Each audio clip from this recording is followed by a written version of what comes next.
everyone, welcome to Garden Fork Radio. We're here with a special guest, my sister Tracy. Hey.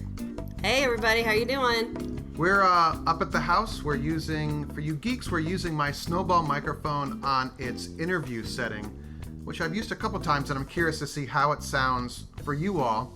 So let me know, radio@gardenfork.tv. So we came up here last night and drove through 4 inches of snow. We went to an orchard in Washington, Connecticut, actually. What was it called? Averill Farm. It's been established since 1746. And they make hard cider. Actually, maybe we should we'll have a cider tasting near the end of the show. Oh, I could go for that. It's afternoon. It's almost 1 o'clock.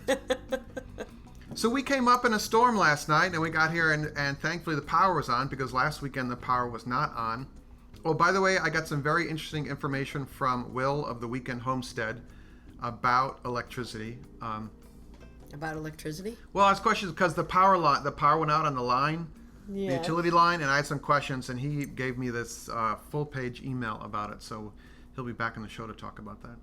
That would be good to know how electricity works. But you, when we came up, you started asking me all these questions about basically preparedness, storm, emergency preparedness. And I happened to get a box from Amazon of emergency preparedness materials, a new solar-powered or wind-up powered radio that charges your phone, new waterproof flashlights, and new higher quality headlamps. Yes, headlamps. That have a neat blinking feature to them. They're so attractive, too. And I actually used one to work on electricity today. But you had a bunch of questions, so I was like, well, let's do a preparedness show.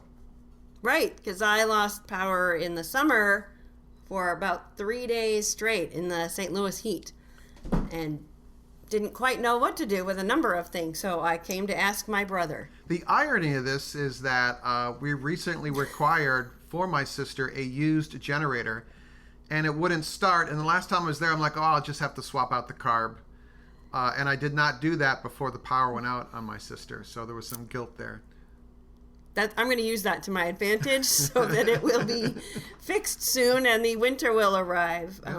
Our power lines in the area I live in are still above ground.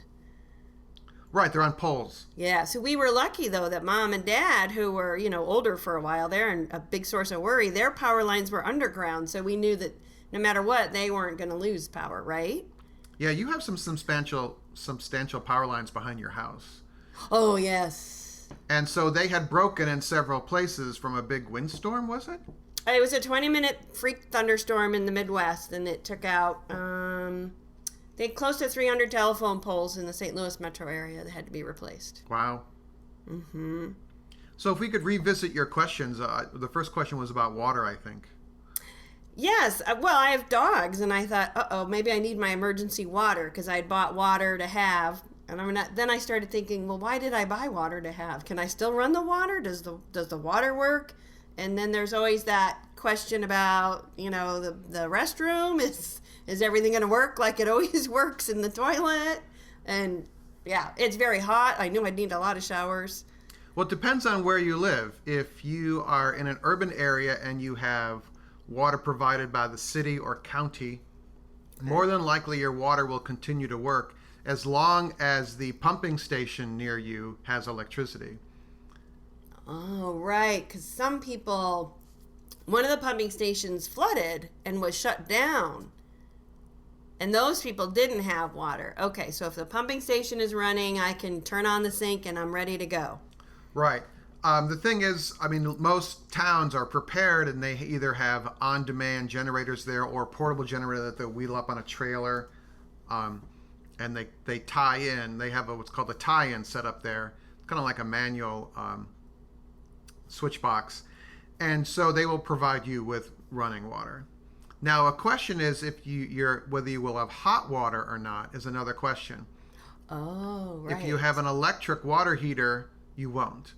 If you have a gas water heater, and it has a manual thermostat, which most do, you have a very good chance of having hot running water, so that's good. Okay, yeah. All right, yes, I have gas, and it was manual thermostat on the hot water heater. The flip side of that is if you have a well in your yard and your power goes out, you don't have running water. Because isn't there an electric pump that gets it into the house somehow? Right, there's a pump usually at the bottom of the well. A deep well will have it at the bottom. A shallow well might have the pump up at the top. Ours is 115 feet down, and it's a 220 volt pump, and it works really well. But if you don't have a generator and you have a well, if your power goes out, you actually still have some standby emergency water that you might not know about. And first, you have a pressure tank in your basement, which is usually gray or blue. And that, because your well does not run, every time you turn on the faucet, the well pump doesn't turn on. The well pump senses with a pressure sensor when the storage tank is low and fills it up. And there's a rubber diaphragm in there, like a big rubber ball. Mm-hmm. So when you turn on the faucet, the rubber ball is pressing the water, because the air is expanding there, back out of the tank and through the pipes and out your faucet. But once you use up that water, you're toast. Well, you know what? That makes me think about my sump pump. So if your power goes out, let's say due to big rainstorms that we've been getting, and you need your sump pump because we have basements that flood, the sump pump won't work. Right. Oy. So what you can get for that is they make a backup battery-powered sump pump. Wow. Which plugs into the wall and sits in the same hole that the other sump pump does. Okay. And it has a trickle charger on it, so it keeps the battery maintained. It only lasts X number of cycles. It'll only pump X number of times, but that might be enough to get the water out of your basement or reduce the damage at least. Right, yeah. Basement. They were running like crazy that week, so we had a whole lot of rain. So. The other thing you could do is if one of your neighbors has a portable generator, you can share it among the houses, because most sump pumps have a regular outlet plug. And so you could just say to your neighbor, hey, could I borrow your pump for 2 hours to pump out my basement? And you can plug the sump pump in, and the sump will run continuously until it lowers the level. All right, that's good to know. Okay, I'm already better prepared. Yeah. What I suggest for everyone is when you have a new, or just when you're working on your washing machine, is I actually have to do it here. It's up on bricks here, but I want to build a substantial pedestal to put the washing machine and dryer up on. And if you ever have a new furnace put in, have it raised up on cinder blocks. Because if you get 2 or 3 or 5 inches of water, if you've built like a platform out of wooden 2x2s for your washer and dryer, it'll keep it out of the water. Oh, good thinking. If you have a front-loading washer, you might want to build it at a cinder block, because those things need quite a bit. When they spin, they can move across the room if they're not on a solid surface. So that's on my to-do list, is to raise up the washer and dryer off the floor, because that'll save. And because my buddy has a cabin, Brian. Okay. And his furnace would get ruined. Everything was on a hill, and the floods would come through and ruin the bottom of the furnace. So he finally he just bought a different house. Well, that's one solution. So we were going back to water. So if your water goes out, you're on a well, and you don't have a generator, or if you're in a city situation, you also have water in your hot water tank. And you usually have between 40 to 100 gallons, depending on the size of your home, or if you're in a multi-family home. Oh, that's a lot. Right. And you can meter that out. There is a garden hose drain at the bottom of your hot water tank, which is another device I think should be raised up off the floor in case you have a flood. So you can basically pour that water out. It might have some sediment in it because the water tank has some rust that accumulates in it, but you could easily filter that out. Oh, that's good thinking. Yeah, because my hot water heater had a garden hose attached to it for the longest time, until I couldn't figure out why it was there, and I took it off. Well, they put it on there because once a year you should drain your hot water tank, because it allows the sediment to come out. Well, I'll put that on my to-do list, drain the hot water tank. And because there's basically, for gas water tanks, at the bottom of the tank is what looks like a gas stove burner. Yeah, it's a little fire. Right. And so if you get sediment building up at the bottom of the tank, you're separating the fire from the water with sediment. So you're making the bottom of the tank thicker, and it takes longer to heat up the water above that. Also, what's happening is the heat is traveling up along the sides of the tank more rather than just going through the bottom of the tank, and that can cause the tank to deteriorate faster. Wow, care of my hot water heater. I thought Aren't you impressed with all your brother's knowledge? I'm very impressed with all my brother's knowledge. The flip side of that is on cheaper hot water heaters, the valve at the bottom is plastic rather than brass. And so once you open it, sometimes they don't like to close again. So my suggestion is open it and drain it and replace it with a brass one. And they sell them. It's called a boiler drain. It's usually a 1/2 inch threaded, and you just use some Teflon tape and thread it back in again. So I can impress some guy at Home Depot and walk in and ask for a boiler drain, huh? Yeah. If you want to date guys from Home Depot. Good point. Good point. More information people need to know.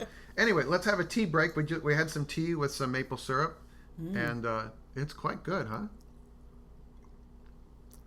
I like the flavor. Yeah. We already used up all my maple syrup, so this is some maple syrup I bought, but It's still good. it still works. So are we going to talk about refrigerators and food? Yes. Okay, everybody... Well, my other older brother, when he found out I didn't have electricity, he's like, don't open your refrigerator. And I thought, I can't get by without opening my refrigerator. So, it was so important that I preserve everything that was in there, which was probably some limes and some horseradish. Ketchup. Cheese. Lots of cheese. And I keep my flour in my refrigerator. So to have him, I was going to lose a 1/2 quart of milk. That was all right. But, when 3 days come along, I thought, do I really have to get rid of my horseradish? And, No. oh. Mustards and horseradishes. Ketchup is mainly sugar, and sugar is a preservative. Mustard's made out of vinegar. Horseradish is a fermented product. Wow. You can do the sniff test. The cheese you could share with your dogs. The thing is the more you open it, the more the cold air comes out. But the bigger thing is if you keep the freezer closed, you can keep that stuff frozen for, I'd say, at least a day, if not more. Because the freezer is basically a big insulated cooler. And if you have it full of enough stuff, the mass of the items takes a long time to defrost. It's kind of like defrosting a turkey. When you have a 12 or 15 pound turkey, it takes 3 days to defrost that thing when it's in the refrigerator. So that's the same kind of, my theory at least. I'm not a food expert with the freezer. So yeah, you can open the fridge. I would keep the freezer closed as much as possible. Yeah, because I had some trout in the freezer. And I kept looking at them and thinking, and then I'd close the freezer again, and I thought, I really need to stop doing that. Yeah. So then I filled a cooler up with ice and put some things in there. I thought, oh, well. So at the end of 3 days, I figured it was a total loss, and I got all new condiments. Oh. It felt very cleansing to buy new soy sauce and horseradish. Mayonnaise, though, I knew for sure. Sister Mary Carol warned me about bad mayonnaise. Toss the mayonnaise. Yeah, toss the mayonnaise. But Jen, if I had maybe that should be the name of the show. Toss the mayonnaise. Toss the mayonnaise, yes. I'll write that down. But if I had a generator, I could run either the refrigerator or the air conditioner. Well, it depends on the size of the generator. The one you have now will probably run the air conditioner and refrigerator. It won't run the dryer if you have an electric dryer. It's gas. All right, so it would have been. But it's basically what you do with that kind of generator. You can either just run extension cords to it, to run your refrigerator, stuff like that, your sump pump, or you get what's called a transfer panel, which we've talked about on the show here a bunch of times. And a transfer panel is kind of like a second circuit breaker panel. Okay. And this generator is plugged into that second circuit breaker panel, and then the circuit breakers from that panel go to the different things that you want energized when the generator is running the house. And you turn off the main circuit panel. It's all done automatically. When you engage the generator, the utility line power is automatically shut off. That's what a transfer switch does. It makes a safe transition between utility line power and generator power. I have a neighbor with that. Right. The whole thing is to keep the generator from pumping power back out of your house and down the utility line and injuring a line worker. It sounds like a really bad thing. Right. And people try all sorts of, well, I'll just say dumb, I'd like to say something more creative, ways of hooking up their generator. I was just going to plug in the air conditioner if I could figure out how to plug it in. Well, you don't, because the air conditioner is run through a circuit breaker. It's hardwired into your circuit breaker panel. Because it got so hot, the dogs went into well, they were anxious anyway, a little stressed from the heat, and the house got up to 82. This was St. Louis summer, so 3 days it was warm, and the dogs went into super shed mode. Oh, interesting. Yeah. They one of them blew her coat. It was everywhere suddenly. So. Sounds like you need the Roomba robot vacuum. Oh, that sounds like another show. I want to do a video about it because I love it. I really like this robot vacuum, and I was skeptical of them for years, and I got one as a gift, and I'm a fanatic now. The dog doesn't think it's a toy? No, they ignore it. Wow. They get out of the way when it comes near them. Yeah, but that's and it'll do the whole house. But that's another story. So, but the generator that you have, which I think is like it's a smaller one. And it is, because I can roll it around. But you don't need. I just talked about this. I don't need as big of a generator as people think. So. Now, what about the furnace? Like if the electricity goes out soon. If it's a gas furnace, the generator run it very easily because the gas furnace actually just has a small motor that runs the fan that pumps the hot air back into your house. Yeah. The gas part is from the gas company. Yeah, and that doesn't go off, thank heaven. Right. If you have an electric furnace, small generators will not run that. Okay. So I have to plug in the fan from the furnace into the generator. Right, but that would be through a breaker, a manual transfer switch. Wow, this sounds very sophisticated. It's really quite easy to do. If you just study it, I put my transfer switch in myself, but people might want to have an electrician, but it's, you just don't cheap out on your transfer switch or the installation. It probably adds value to your house. It totally does. Oh, well, great. I'm into that. Yeah. But we could put a transfer. Well, actually, the goal is to get the generator working next time I come out, and then we'll put the transfer switch in. And then I'll be prepared for any emergency when I get as many nifty flashlights as you have. Yeah.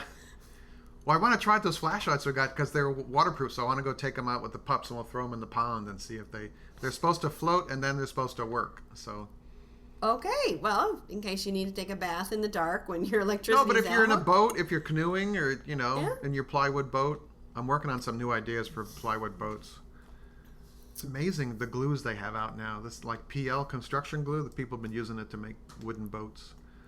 Oh, I wasn't aware of that. Well, instead of having to use like fiberglass, which is very strong but kind of toxic and a mess. I've just had too many run-ins with super glue, so I just stick to the basics if possible. Oh, well, this glue won't stick your fingers together unless you stand there for 15 minutes. Yeah, I glued myself to my shoe the other day. It looked so good. Oops. So what else do I need to be prepared for an emergency? I have jugs of water. I have a little bit of extra dog food. I guess you're not into candles, are you? We haven't talked about candles. We have candles here. They start house fires, but we have them.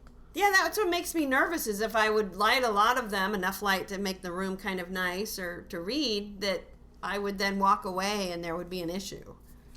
Well, I know 2 fires that neighbors have had that were caused by candles. Wow, okay. And the third one was a deadly one, was extension cords. Cheap extension cords strewn around with stuff stacked on top of them. What I have, I bought at Costco, is an LED lantern. It looks like a Coleman lantern, but it's LED, and it's run by rechargeable batteries. I guess I'm going to have to make a video about all this. Oh, yeah. So that'll light up a room. That sounds like a good Christmas present. Yeah. Oh, I'm already getting you the radio. Okay. So the other one is that we use these headlamps that have LED lights and are just run by AAA batteries. Because we'll turn on the generator to warm up the house, run the fridge, and then we turn it off because the thing's so loud. Oh, they are. And it's kind of a big polluting machine. And then we just hang out and we'll read books, you know?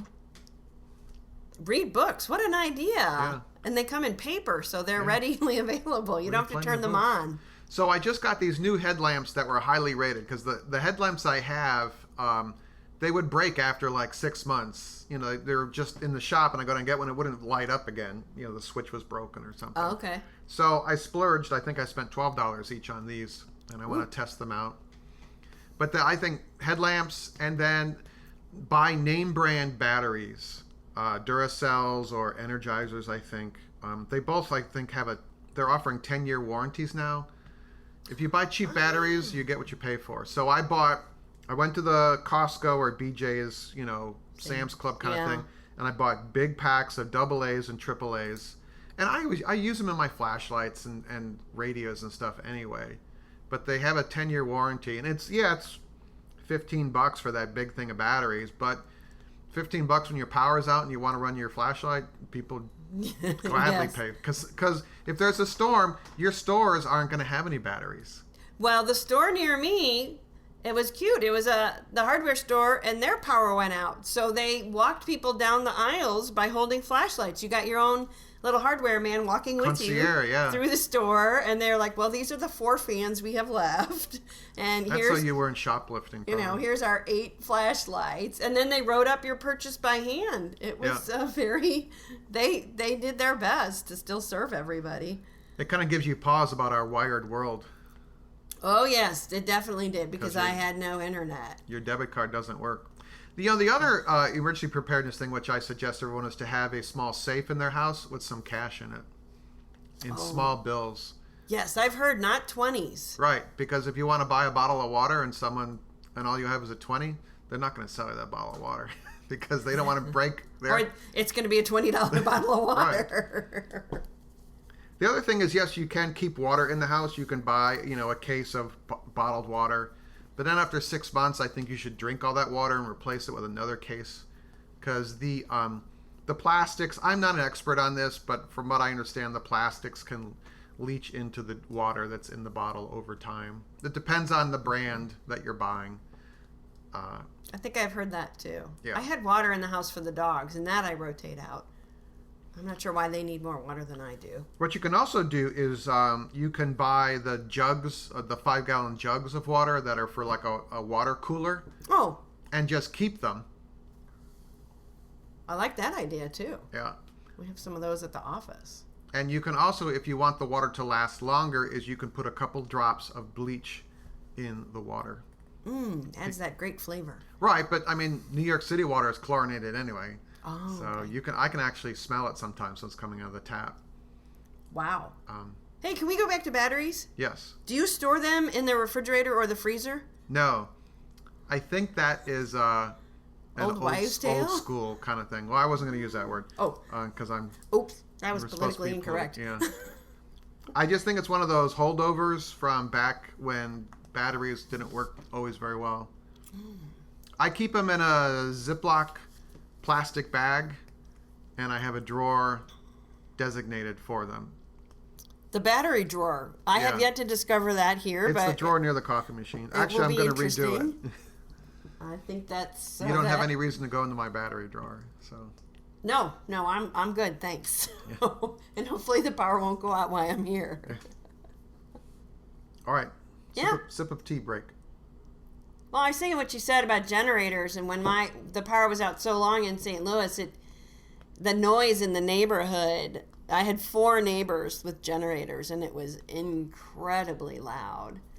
Yeah, it sounds like everyone's running a large lawnmower 24/7. Mm-hmm. Or a big leaf blower. You know what I did find? I found 2 battery-operated fans. That was nice. Yeah. They move air, and they keep, I put them on the dogs or whatever, and it didn't drown out the hum of the generators, but it did help some. You can also move into your basement if it's too hot. because the basement's going to be the coolest place. Right. Well, I went over to my other brother's because his air conditioning, he had power for a little while, and then the next night I was going to go over there again, and he said, "Oh, don't come, my air conditioner just broke." So it was a good cycle of events. Oops. Well, Mom cool. was safe. Yeah. Yeah. All right, so does that answer all our questions? Let's see, we talked about electricity, we talked about batteries, we talked about water. Water and food. By the way, got some great emails from my solo talk last week about how the Canadians still like Americans, so that's good. And I heard from Scott, our Canadian friend, and he built the treehouse for his son, not his daughter. So he only has one kid, he has a son, so that was my bad error. Oh, okay. So. Well, growing up, we had a tree house, and my dad made me a little house. It was called the housey.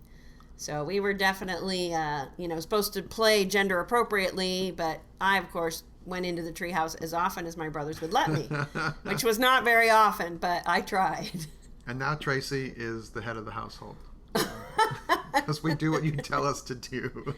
Whew, it took a while, but I am so relieved you finally saw the light. All right, so there you go. So if you want to purchase any of these items that I'm liking, I will link in the show notes. And as always, really great response to helping Garden Fork through our Amazon shopping links, which are in our weekly email. You can sign up for our email by sending an email to me at news@gardenfork.tv, and you'll get an auto response, a little sign-up form. And on any page on Garden Fork, there's going to be a little Amazon ad, and you just click on that. It'll take you to Amazon, and it'll tell Amazon that Garden Fork sent you. Or you can just type in gardenfork.tv/Amazon, and it takes you to Amazon, and it tells Amazon that you came at the suggestion of Garden Fork. Oh, that's great. And I think it's anything you purchase within the next 24 hours, we get a little finder's fee. Unless you click on someone else's affiliate link after us, and then we don't get any of the credit. All right. Well, I'm going to go through Garden Fork from now on, especially for those new batteries I need for my battery-powered chainsaw. Yeah, I've never used a battery-powered chainsaw. Yeah, you look really impressed, let me tell you. When I saw But at that. least you don't have to worry that I'm going to take my leg off. There is actually a beauty to electric chainsaws in that they stall, and they stall really easily. Whereas gas chainsaws have a certain, not perpetual motion, but centrifugal force to them, is that even when you turn them off, they still spin for a bit. So That could be a safety issue. yeah. Well, that's why they have safety brakes on gas chainsaws. So Yeah, I don't want to get near one. So, I love them. I just cut down a tree for the neighbor. It was great. did you have your special pants on? Yes, my special orange pants. You gotta have your chainsaw chap. So that could be another whole safety show. Chainsaw safety. Right, and we could show a picture of my battery-operated one. Yeah. All right, everyone. Well, thanks for listening. As always, radio@gardenfork.tv. I'll read some of the viewer mail. Rick and I are going to do a show next week, and hope to see you then. So thank you. Oh, and a shout out to Eric of Root Simple, who paid me some high compliments on their podcast this week. And they have their podcast this week was about basically a homesteading book from the 1900s. That is by Harriet Beecher Stowe and her sister. Her sister wrote it, and Harriet Beecher Stowe has her name as a co-author. Wow, that would be really interesting to read. Yeah, they talk about how to run a good home, basically. Ooh, okay. I'm going to look that one up. It's on Amazon through Garden Fork. I will. Here, I'll look for it right here. I will do. You keep talking while I look this up. So, Okay. what do you know about Harriet Beecher Stowe? Oh, well, she wrote Uncle Tom's Cabin. Although there, I think, was some controversy whether she really wrote it or not, right? I don't know, but their father preached at a church in the Brooklyn Heights that we have probably walked by when you've been to New York. So Oh, yeah. here it is. It is by Catherine Beecher and Harriet Beecher Stowe, the American Woman's Home. The book was written mostly by Catherine, with some contributions from Harriet, author of Uncle Tom's Cabin. It's likely that Catherine realized that attaching her famous sister's name would sell more copies. Published in 1869, The American Woman's Home covers a great deal of territory, everything from indoor air quality to houseplants to child care to housing the homeless. This book is in line with the family's activism on issues such as women's education, temperance, and the abolition of slavery. We discuss many of Catherine's specific recommendations, including butter, bread, terrariums, indoor plants, earth closets, and art.